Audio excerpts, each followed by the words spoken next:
lokasi ibu kota baru yang paling ideal adalah di sebagian Kabupaten Penajam Pasar Utara dan sebagian di Kabupaten Kutai Kartanegara, Provinsi Kalimantan Timur.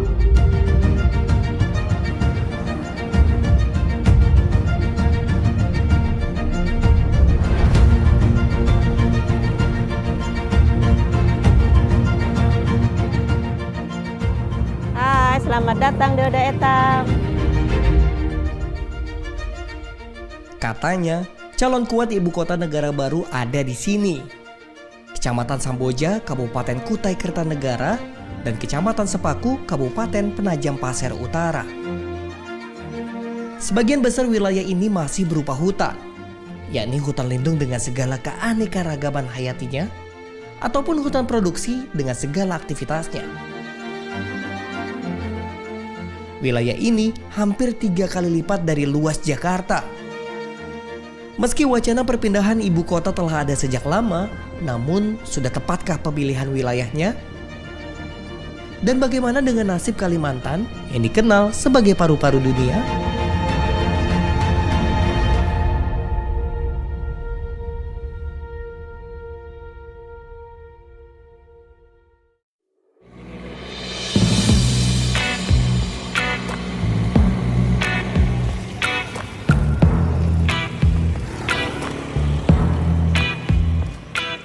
Ini jalur menuju kawasan ibu kota baru, Kecamatan Sepaku, Kabupaten Penajam Pasir Utara, Kalimantan Timur. Meski jalan provinsi, namun hanya sedikit yang beraspal mulus. Kendaraan yang melintas harus ekstra hati-hati karena jalanan berlubang dan penuh debu. Jalan ini lebih sering dilintasi truk besar bermuatan minyak dan kelapa sawit. Sejak tahun 1975, Sepaku menjadi wilayah transmigrasi. Sampai sekarang, warga asal Pulau Jawa dan Sulawesi hidup berdampingan. Mereka rata-rata menjadi petani. Pintu gerbang utama menuju kawasan ini melalui Pelabuhan Benua Taka di Kecamatan Penajam yang merupakan pusat pemerintahan Kabupaten PPU.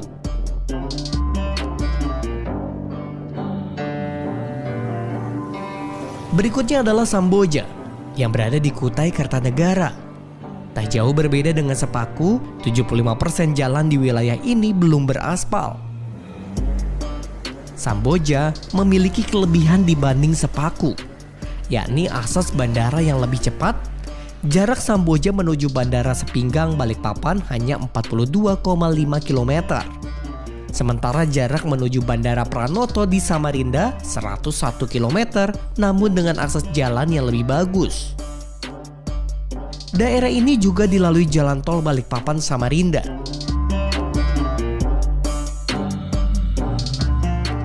Diperkirakan di Samboja inilah posisi pusat pemerintahan ibu kota baru. Secara bertahap akan dibangun istana negara dan kantor lembaga eksekutif, gedung DPR MPR, hingga bangunan strategis TNI Polri. Selain terletak tepat di tengah Indonesia dan diyakini minim dari ancaman bencana, Samboja dan Sepaku berada dekat kota berkembang, yakni Balikpapan dan Samarinda. Namun, keputusan untuk memindahkan ibu kota ke Kalimantan itu diprotes sejumlah pemerhati lingkungan. Dari sisi lingkungan hidup, LSM khawatir pembukaan lahan untuk ibu kota akan merusak hutan lindung. Belum lagi masalah lahan tambang yang mengepung wilayah ibu kota baru itu. Sejauh ini saja, restorasi lahan tambang di Kaltim kerap dilupakan. Bicara soal itu ya kami menilai lebih baik dipikir ulang untuk mengenai penempatan ibu kota di Kaltim gitu loh. Karena kondisi kerusakan lingkungan di Kaltim saja sudah parah, jangan lagi ditambah dengan memindahkan permasalahan Jakarta, ibu kota, ke Kaltim gitu loh. Namun pemerintah menegaskan pembangunan ibu kota tidak akan merusak hutan lindung. Pemerintah mencanangkan konsep Forest City dengan penerapan ruang terbuka hijau minimal 50% dari total luas area. Namanya kerusakan alam ini tidak bisa dihindari. Manusia tidak merusaknya, alam akan merusak sendiri dirinya. Benar. Tidak ada yang abadi. Cuma kaidah-kaidah lingkungan kita harus taati. Dan saya menyadari bahwa dan sangat memahami ketika ada ahli lingkungan, ada LSM lingkungan, ada yang kontra. Itu biasa. Sementara dari kajian ekonomi, terdapat pandangan berbeda terkait dampak pemindahan ibu kota. Para peneliti Indef menilai di tengah kondisi ekonomi saat ini, pemindahan ibu kota bukanlah solusi tepat. Lagi pula, berdasarkan kajian Indef, pemindahan ibu kota tidak berdampak signifikan terhadap niat awal untuk pemerataan pembangunan.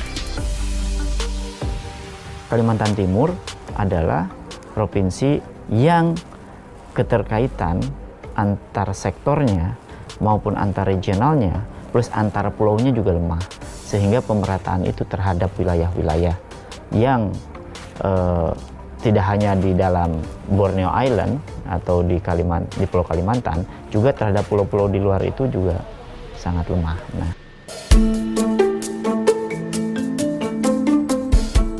di sisi lain, Pepenas menilai dampak ekonomi pemindahan ibu kota memang tidak akan serta-merta terasa. Kalau melihat dampak dari perpindahan ibu kota, tidak bisa melihat hanya dampak pada setahun 2 tahun pertama, ya. Dampak harus dilihat ada jangka pendek, menengah, panjang. Nah, kalau melihat pengalaman di Brasilia misalkan, ketika dipindah pertama kali mungkin kelihatannya tidak ada dampak karena penduduknya cuma 130.000 pada tahun 60 ketika pindah. Tapi tahun 2019, kota itu sudah menjadi kota ketiga terbesar, pusat ekonomi di wilayah Amazon, pedalaman Brasil, dan penduduknya sudah 4,5 juta. Jadi otomatis makin panjang umur kota tersebut, dampak ekonominya makin lama makin besar. Pemindahan ibu kota ini diperkirakan menelan biaya hingga 466 triliun rupiah. Namun hanya 19,2% saja yang dibiayai oleh APBN. Sisanya menggunakan skema kerjasama pemerintah dan badan usaha serta swasta.